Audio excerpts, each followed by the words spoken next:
He put Shirley downstairs. It'll be right here. Alright, if y'all can come around the corner, because y'all don't need a seat, so y'all don't want to. Yeah, come on up. Ain't no sitting You in the can back. move a chair here if you Absolutely want to, not. that's fine. I'll If you start. want to go get another table, you can do that too. Pull in, pull in, pull in. I want y'all to get closer. Here, there, but not here in this area.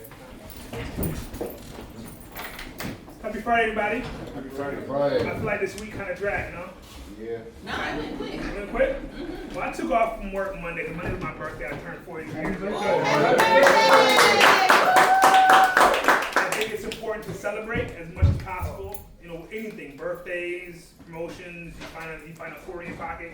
It's important to celebrate because celebrating then leads into what's called gratitude, right? When you start, after the celebration, you start feeling thankful for that thing that you found or that thing you received. So I'm very thankful to be able to be 43 and celebrate with my other brothers that are triplets on the triplets. So there's 2 more of me. Right? You thought one French was bad, there's 2 more of me, baby. You know what I mean? So there's 3 of us all together.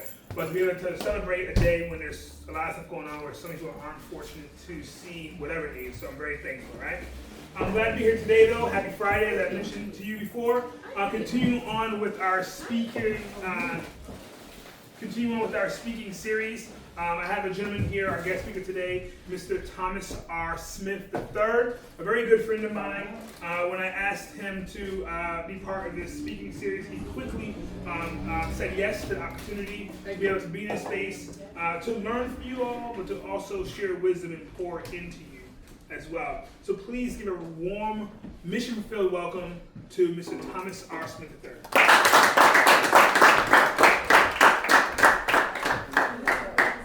Happy Friday. I won't be before y'all long. We got things to do, right? All right. So, I just wanted to, speaking of Mr. French, he incorrectly labeled me as a friend. That's my frat brother. That's my frat brother. A5. But he spoke on celebration and gratitude. So, I just want to celebrate you, everyone in this room. A little mission-filled cake. For you guys, and I just want you guys to all celebrate that. I won't be before y'all long, because it's Friday, as I previously stated. Oh, before we get started, I don't want to forget. Happy birthday, my bro. Oh, man. I also have one other announcement before we get started. This is my time. Look at this. Can I get 2 minutes? You got the floor anyway. All right, so really quickly before we get into our presentation, because I'm excited, I think this is going to be great. I just want to thank Jeremiah. Jeremiah, this gift card is for you. Thank you for coming to Mission Fulfilled this summer. Thank you for being a part of everything that we've done. And I just wanted to make sure that you were recognized. Today is our Black Friday.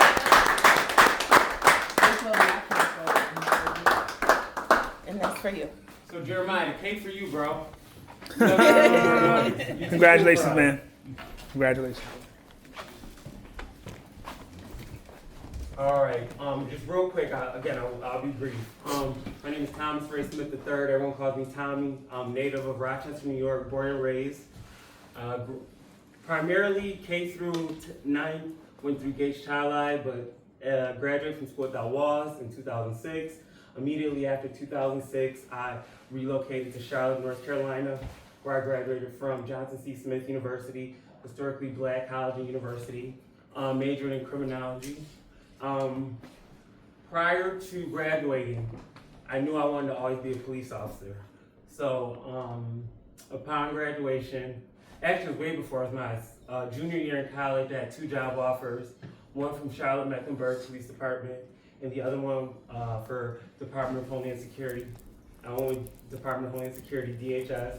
I was there for 10 years, all the way up the ranks to a supervisor. So I was the youngest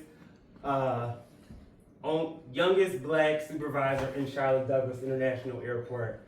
Employee of the Year, 2013. Did a lot of great things while I was there.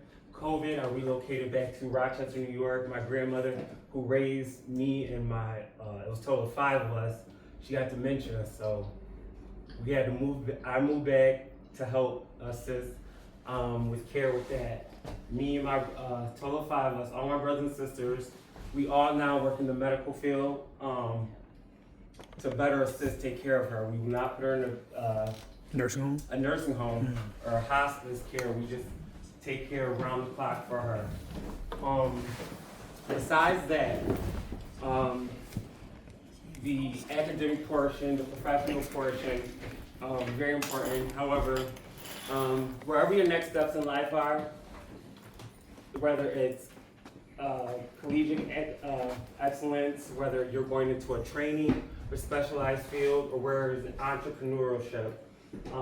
I remember when I was in your seat, when I was in 12th grade, 11th grade, being the first generation college graduate of my family, I didn't have a lot of guidance.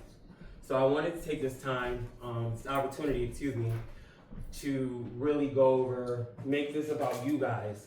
What questions, comments, concerns do you have at this transitional point, whether you are going to college, whether you're going to trade school, whether you're going to just day-to-day 9-to-5 employment.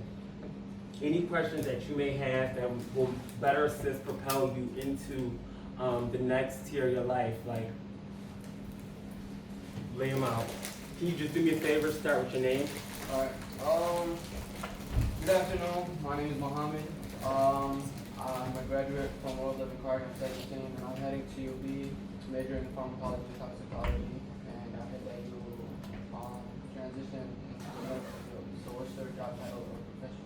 So I currently work for Eastman Dental at the University of Rochester, okay, as a physician support assistant 3. So basically,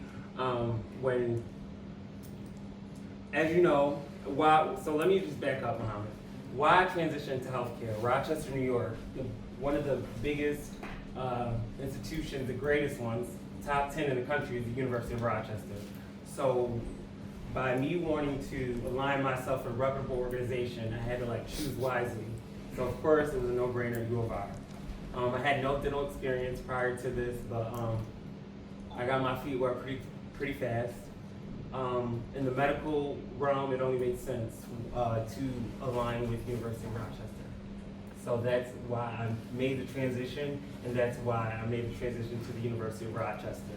Because demographically, and also it had a strong, reputable, solid record in the city of Rochester. So I hope that answered your question. Did it? Okay. Yes, sir. What's your name? My name is Jay Young. How did you have connections to get where you was at? Like the people that helped you? Mentorship. Like you were in school? So throughout my high school career, I was in Hillside Work Scholarship. I was in the Rochester Step Off, Good Grades Paid. In 2006, I was in the newspaper for Urban League Black Scholars. I've always been a solid round student, but I think that was propelled by those various programs that I was in. So I took advantage of all the resources and programs that were provided here in the city that would better assist, kind of guide me through that. Because again, both of my parents dropped out of school in 9th grade. So me, second on to 5, first one to graduate, from Black College. I kind of figured it out on my own. I'll never forget, it was this building kind of not even a mile from here that I drove to on a Saturday morning to help me do my FAFSA. I got a ticket. Oh. I got a ticket there, going there, because my parent, no one knew. So I utilized those resources, tapped into that to better assist me. Because again, when you're going in this alone, it's a really fulfilling process, but it's very lonely too. So I'm going through this. I know I want to go to college. My family let's get a job. I'm like, all my friends are going to college. I want to go. So I utilize the resources. I don't know what the name of it. I will find out though. Is it REOC There you go. with Ms. Pagan and Ms. Gonzalez? They walked me through the FAFSA. I had my mom's social security number and her information. And I went there Same with me. listen, this is how it was a Saturday. Yeah. I'll never forget it. So that's how I did that. So reaching out, I think we'll be surprised with how much resources are readily available to us. There are people, my man, I'm boring you? My bad. I'm speeded up. Yes, sir. They have food too, so. My name is Franklin. Franklin, hi. Good. So besides your grandma, what convinced you or motivated you to make that transition to the medical field? It was solely my grandmother. It was, well, solely my grandmother. However, secondly, again, Rochester, New York, University of Rochester, top, I don't even want to say 10, it's probably like 8 at this point in the country for medical. How many of us was born in Strong? Not as many as I thought, my bad, but yeah, you know. How you doing? Thomas Smith. Nice to meet you. So, I've always grew up knowing the University of Rochester, Strong Hospital. Growing up, my pediatrics was there. So, besides in conjunction with my grandmother with dementia and wanting to gain healthcare knowledge through that, besides that, little key components, a big thing with me, I wanted to work for a reputable company. And prior to moving to Rochester, I worked for the Department of Homeland Security for 10 years. So, the quality of work and the standard and reputation were very important to me. I was looking for long term. So, I got you, Did you face any challenges throughout your medical career or in general? Absolutely. I think we're gonna face challenges in anything we do.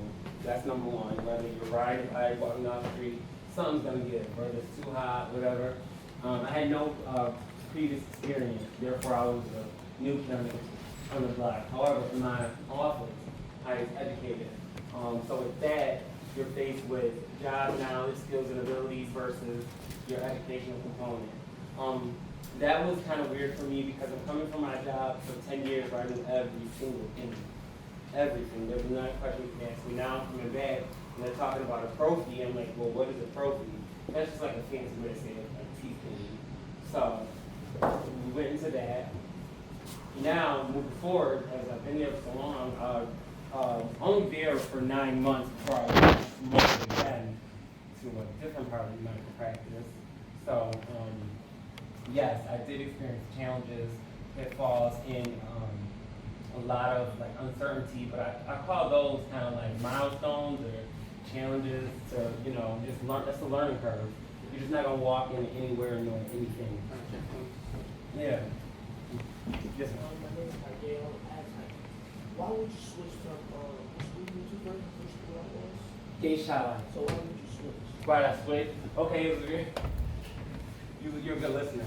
So I switched Gates Child Life. Funny, I went there from kindergarten through 9th grade.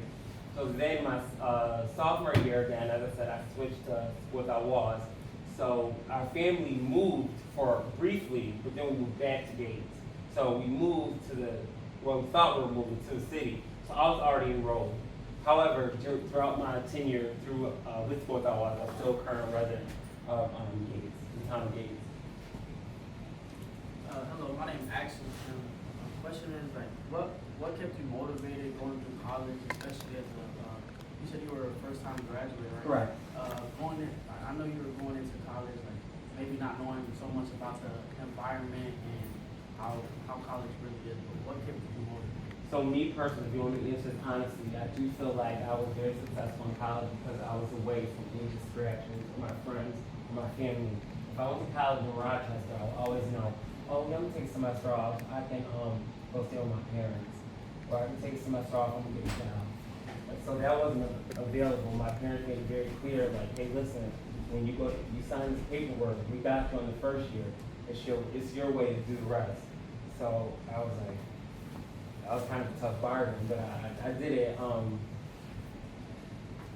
It was very challenging financially. Johnson C. Smith University is a private university. That means that, you know, like if you go to like a SUNY school or CUNY, you get like in-state tuition. So whether you lived in the state of North Carolina or wherever you stayed, it was the same flat rate, $28,886 a year. So how did I like survive? Kept my grades really high. My sophomore year, I became a residence assistant, which means I ran the dorm rooms. So like freshman dorms, athletes dorms, when they get locked out, there's like a fire drill, some room inspection. That covered a hefty portion, which was room and board. So by doing that, it afforded me the opportunity to financially not get so many loans. But also, too, the fun part, you get your own room, right? 'Cause I used to be an RA as well, so you ain't have to have nobody in your business. You can come in when you want to. You ain't gotta be quiet for your roommate who's trying to study. You are your own roommate, right? So Absolutely. if you find yourself in college, try to be an RA, a residential advisor. My name is Trevor, and I'm just going to record this from my friend. My question is, what do you like allude to a time that it was really, really tough for you, and if you had like a circle that you were close to, how they helped you get by, and like any words of encouragement of how one could move past and get stronger with a group rather than just by themselves and solely fixating on their own strength as opposed to using their strength along with others to elevate them. Alright, so to answer your question, you have to be, again, the thing called mentorship, I had those every step of the way. Whether it's through a community program, someone personally, a teacher, an educational facilitator, somebody was always in my corner, like pushing me, propelling me to do better. Here I am thinking I'm great enough, but then you got a second set of eyes on you saying, nah, you gotta work a little harder. So therefore, through mentorship, it encouraged, with mentorship, you gotta be open and receptive to it, to hear new things and a new approach on things. So by me being a sponge to all this information around me, and I only take, let's be clear on mentorship and receiving information. I only receive information or feedback from people who I admire and respect. Okay, that's number one. 'Cause anybody can walk up to you and say anything like, hey, you know, I don't like your shades, you need to take them off. You're like, who are you? So these people have already, through their proven track record of success, already laid out the framework in a live illustrator of what it needs for academic excellence, professional excellence.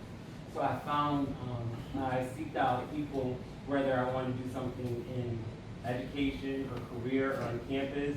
I found out who were the heavy movers and shakers in that arena, reached out to them, gained like a really solid, meaningful relationship with them, and just asked them to, hey, can you provide me with some tools and resources and skills to improve myself and be a little better, to get where I want to go. Because if we all had to figure it out, we'd be there already. So none of us got to figure it out. Young kids, adults, growing up, my grandparents, we all just like massaging our way through this thing called life. Thank you. Good question. How like, did you just already knew what you want to go to college for? Or, I had no idea. It was a college fair in high school. It was right up the street at the Hyatt. And we just wanted to get out of school. So I just went. And I was like, oh, okay, let me fill out. I filled out a ton of applications. I got accepted into all of them. But I wouldn't say I chose Johnson C. Smith. Johnson C. Smith chose me. I never like left away from my home that long. Again, I was gone for 15 years. It wasn't like I just went for 4 years and left. I went there in 2006 and came back in 2021. So then I worked. So I think that it was a time, it's not about me choosing, it was just like what really gelled. So I really wanted to be a Morehouse graduate, but my guidance counselor talked me out of it. Weird story, but yeah. That's right. Do you think engaging in college life makes it mentally easier or makes time go by faster in college? I won't lie, college is one of the funnest times in my life. But that college is for me. College may not be for everybody in this room. But whatever your next step is, you just kind of want to be the best. Whether you're going into the workforce, a skilled trade, you definitely want to put your best foot forward at college. So I'm not here to tell everybody, oh my God, you guys got to go to college. Okay, but I am here to tell you, whatever next phase of your life that you're about to embark on, you need to be the best. Okay? So wherever that may be. What would you say was your biggest accomplishment growing up? I had a few, man. I was lit. I had a couple. Man, I just always align myself with winners. Thus far, I guess, they change. I give myself a quarter, 3 months, and I want to accomplish something. So At one point, it was me graduating from college. And then recently, it's me crossing into Alpha Phi Fraternity Incorporated. So those little things, those professional and personal wins for me really, they really mean a lot to me. Like any program, like sports clubs or clubs, like. Yeah. So basically, growing up, I was an athlete. I was a wrestler for Gay Shot Live. Did really well. Wrestling in the 130 weight class. Ran track. While in college, I was Student Government Association, Billy Club Vice Club President, which was like a criminology club. And also, what else? I did hosted things. Oh, Mr. 1913, like the Delta Sigma Theta pageant. They had that come through, and they choose like a guy to represent them. Again, RA, Billy Club, SGA.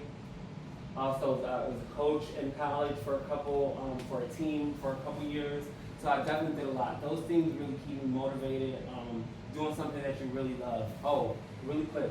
So when people ask you what you want to be when you grow up, like people just ask me that all the time, and I just be like, do something that you're passionate about. Do something that you want to do for free. That is a very important question. That's something that if you're not have thought about it by now, you really need to think about it, because as you get older, the work becomes cumbersome. You really want to do something that you love and enjoy that you'll do for free, and really make sure it feeds you in some way, shape, or form. What's your name? Aziz. I had a question from earlier. Why didn't you transition into a similar law enforcement field here instead of switching over? So when I first relocated back to Rochester, New York, this was United States federal government. So the only government work they had for me would be at the post office. And I did do that for 3 months, but it was kind of unfair that I made more money than the highest boss in my office. And so it definitely wasn't a good fit for me to do that. To just, That's a very good question. Thank you. Why did you pick that course from like in that kind of Like law enforcement? like was it any other field than law firm? No, I just I really went into there with something that I found would be fine and interesting to study. You said you went to college, correct? Great. Yep. What did you major in? Criminality. So when you Is there anything else you worked on? Is there any other? Something in the medical field, maybe a nurse practitioner, something like that. Absolutely, good question. Yes, sir. If you had a chance to start over Mhm. with the knowledge that you have now, would you have gone straight into the medical field, or would you have still done criminology and then? Criminality into the medical field. I think life kind of plays out how it's supposed to be. So, I think about it. If I would have chose a different path, it would have been a different scenario. If I were right into right into the medical field, remember the question he asked me was one of the biggest accomplishments I've ever had, and I said join a fraternity. Or none of that probably would have happened if I would have went straight into the medical field. So when you said you were a RA, Mhm. assistant, how did you apply? Like, I know it's different for school, Each year. but like, what was the application? Well, one of the main requirements, we had to have a 3.0 or higher. So basically, it was like 2 grades. We had to have grades. So I met that requirement. We went through an interview process with the residence hall coordinator. And I went through that. I passed the basic requirements. But by conducting like a good interview and also representing yourself, your best self everywhere you go. Whether you walk into the corner store, whether you're at school, whether you're in the mall, you always want to be your best self. So I interviewed, presented my best self, gave honest, real answers. But I also conducted myself as a student in a certain caliber. Usually you got, freshmen running around in dorms, leaving trash.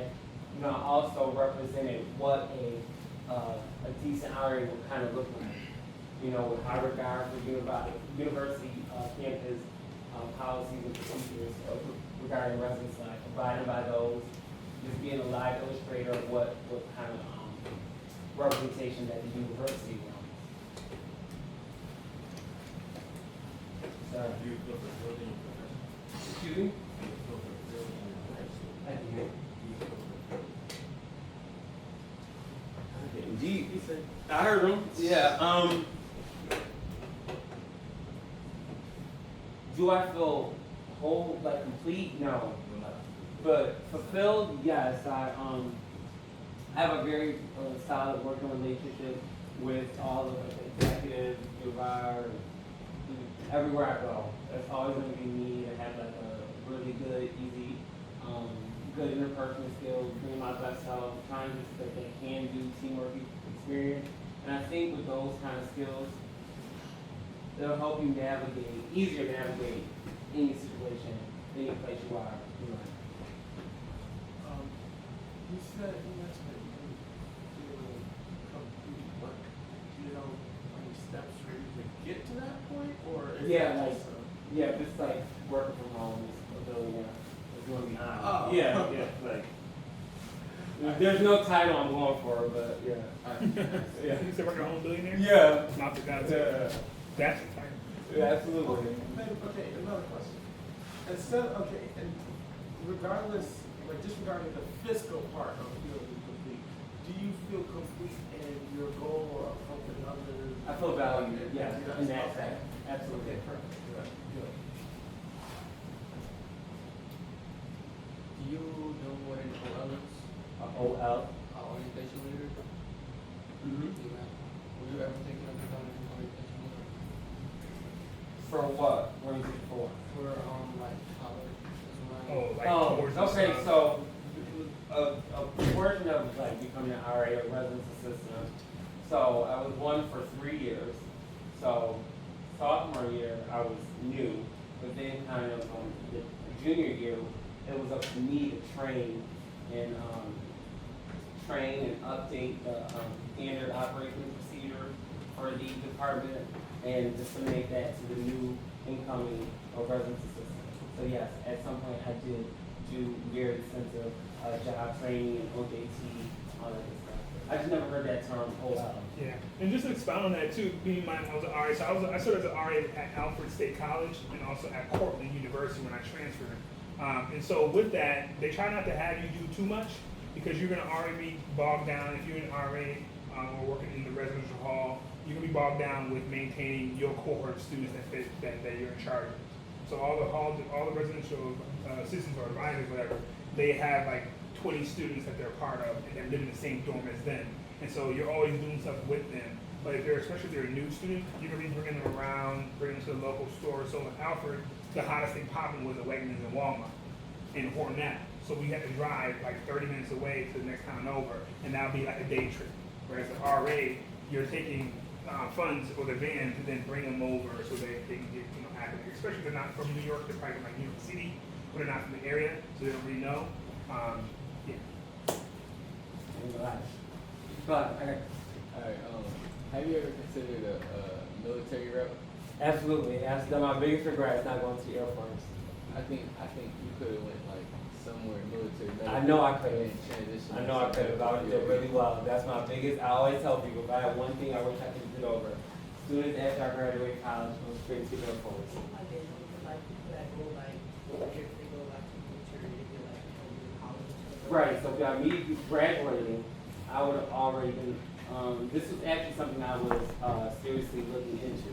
So as soon as I was approaching graduation, it was brought up like, hey, join the Air Force, and I was still like, this is where I wish I would have had a heavier mentor just on me, like, do it, because I think that I know I would have done very well. So for me, I recently like into the Senate. I've been interested in going to the Navy for nuclear engineering, but I've also been interested in going to college for finance. So do you think it's better to go to college for finance first than the military? You want the honest answer, so it depends on like realistically like finance-wise. So if some people aren't able to fund college right off, but if you go right into the Navy, with much respect to all the Navy men and women, I have a strong mentor that was in the Navy. It depends on you. Can you afford to go to college and then wait and go in as an officer, or just go in now and then as you accrue time, then go in? So that's like a conversation for you and your family is based on your kind of university. But definitely, definitely. I could get back on that too. So I don't know if you guys know. So I was in the Air Force straight out of high school. So For your service. yeah, thank you guys. But I think it also has to do with like. So for me, I don't think I would have did well in college because of my maturity level. So I think that also plays a factor into it because a lot of people go to college and they're not really ready to be alone. They need structures. So if you find yourself that way, like you need that structure, like somewhere not like a mom or dad. Of course it'll be like that in basic, but after basic it's kind of still on your own, but you have that structure and it's very organized. If you find yourself that way, then I'll say do the military route because it will require structure and go straight to college and kind of like you gotta figure it out, you know what I mean? And I feel like that's the reason why I decided to do the military first. And then I did college while I was in the military. I'm in college now. But yeah, so I would think about that as well.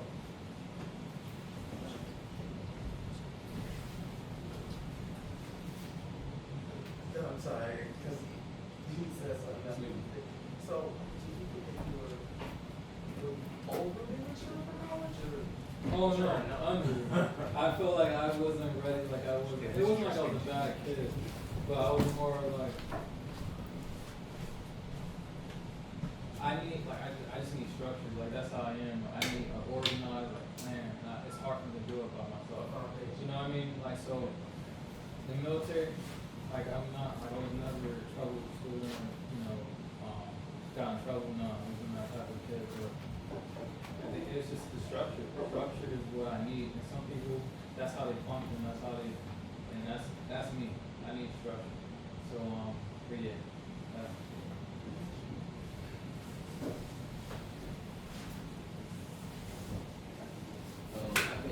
I like the way you're saying. I think with structure, like the military also provide like a foundation because like you had like mentors, like certain people hired you that can get you your connections to. So in this case, both of them, there's no greater than next. So I had structure, but I wasn't driven to go and right off the gate. So we are switching from like soft skills to hard skills. So he had something that I lacked and vice versa. So that's why it works out different. However, the common thing is there's definitely a lot of benefits of doing that as a young person. There's a lot of financial benefits. There's a lot, and not even thinking like right now. I'm talking about down the line, like future focus, your health care, your retirement. So I think that I know that the service definitely provides that for those who are joining those. Those are all provided. Those are big things that we're talking about now in the world of politics, healthcare. These people that are servicemen and women they're not thinking about that. They're good. So there's nothing but a host of great benefits of joining the service, whether it's before or after or during your collegiate pursuit.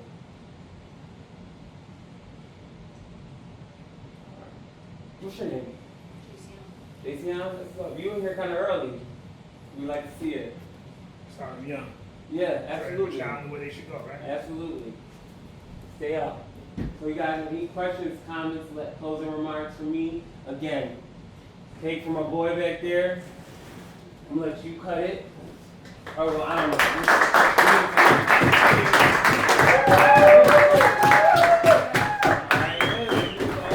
Celebrate picture real quick? Absolutely.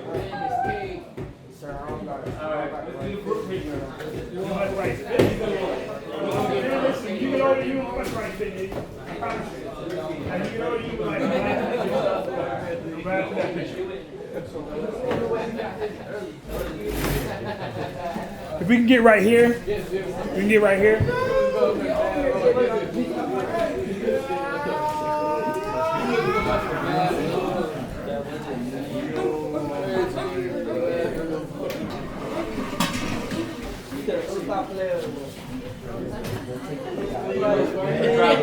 Alright, come on. Look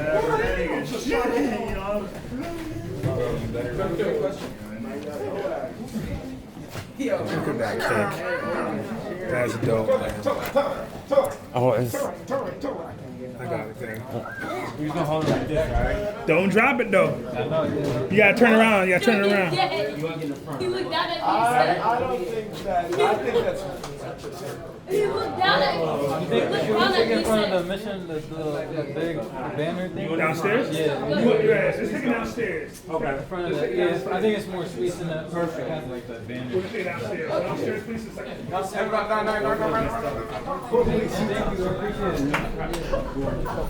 I appreciate it.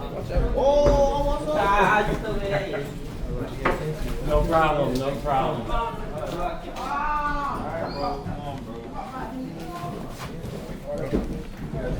We're going downstairs by the drop banner, y'all.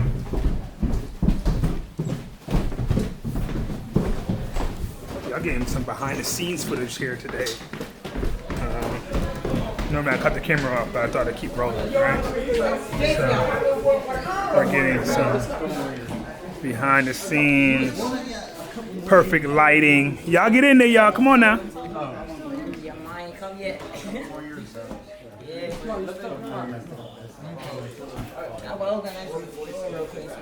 Your mom supposed to come picking you up, I thought.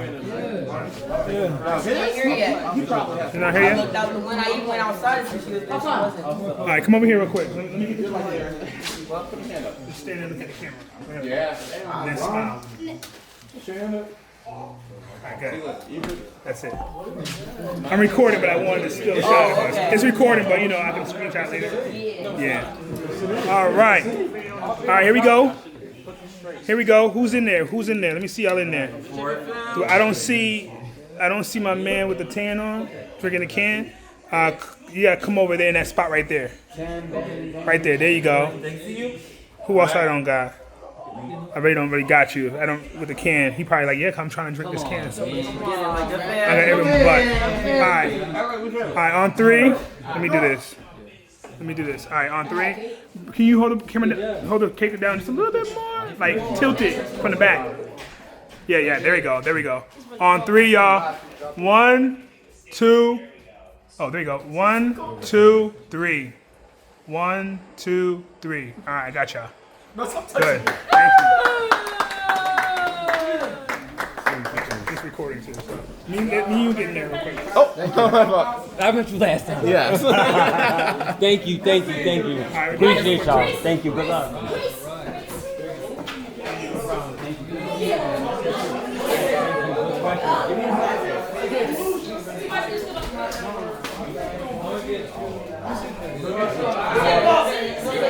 It's recording.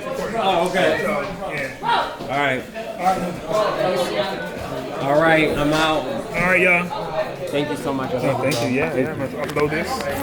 It's good. Oh wait, hold on. Let me see. Don't wait.